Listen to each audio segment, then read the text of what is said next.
जय श्री हरि।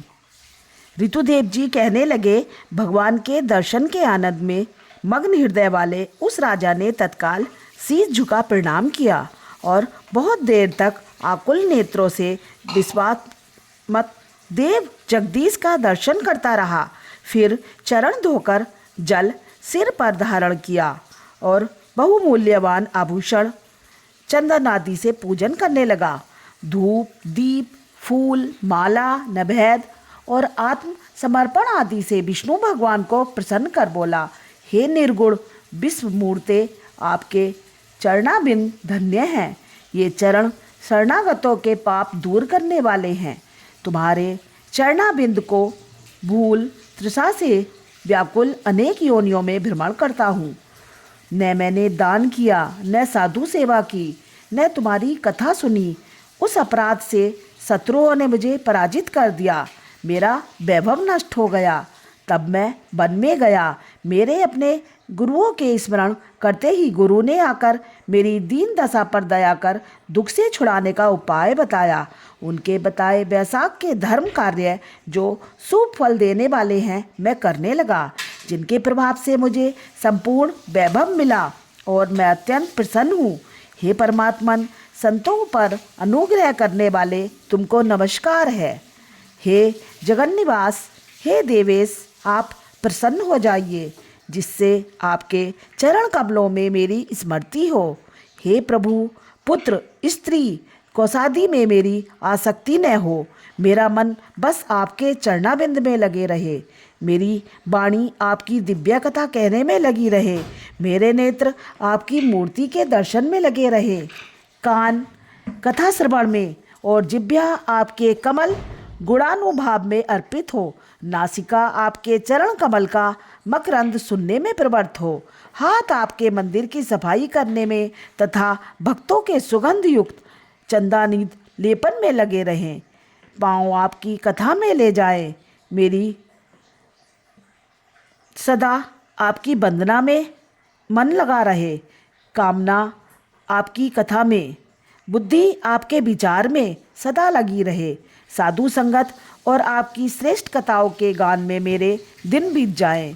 हे जगन्नाथ, हे प्रभु, हे मधुसूदन, एक पल भी आपके प्रसंग बिना व्यतीत ना हो।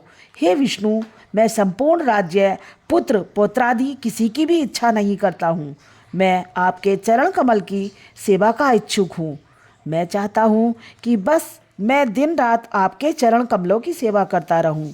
राजा की ऐसी स्तुति सुन भगवान प्रसन्न होकर बोले, तू पाप रहित निष्काम मेरे भक्तों में श्रेष्ठ हो। 10 सहस्त्र वर्ष की तुम्हारी अवस्था हो।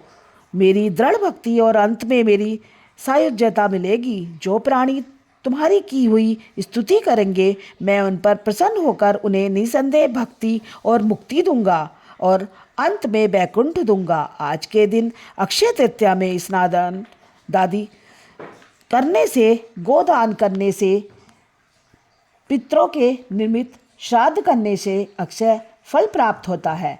मृत्यु, भय, पाप सब नष्ट हो जाते हैं। मैं वैशाखो युक्त धर्मों से प्रसन्न होता हूँ, जिनके करने से तब अपव्यय पद प्राप्त होता है। जो प्राणी मेरे चरणों का स्मरण करेगा, उसे प्रायश्चित की भी आवश्यकता नहीं। तुम गुरु के उपदेश से वन में जो वैशाख के धर्मों में तत्पर हुए हैं और जगत के नाथ भगवान की आराधना से तुम्हें सब वस्तु प्राप्त हो गई हैं, इस धर्म से प्रसन्न हो मैंने तुम्हें दर्शन दिया है। अब तुम देवताओं के लिए भी दुर्लभ इच्छित भोगों को भोगो। विदेव जनार्दन राजा को ऐसा वर दे, वही अंतर्ध्यान हो गए।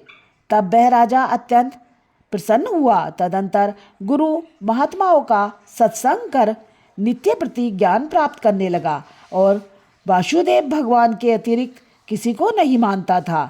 वैसायुक्त सब धर्मों को बारंबार करने से पुत्र पौत्रादि की वृद्धि हुई और संपूर्ण मनोरथ को भोग अंत में चक्रपाणी विष्णु भगवान की सायुज्यता को प्राप्त हुआ और अंत में फिर भगवान के वैकुंठ को गया।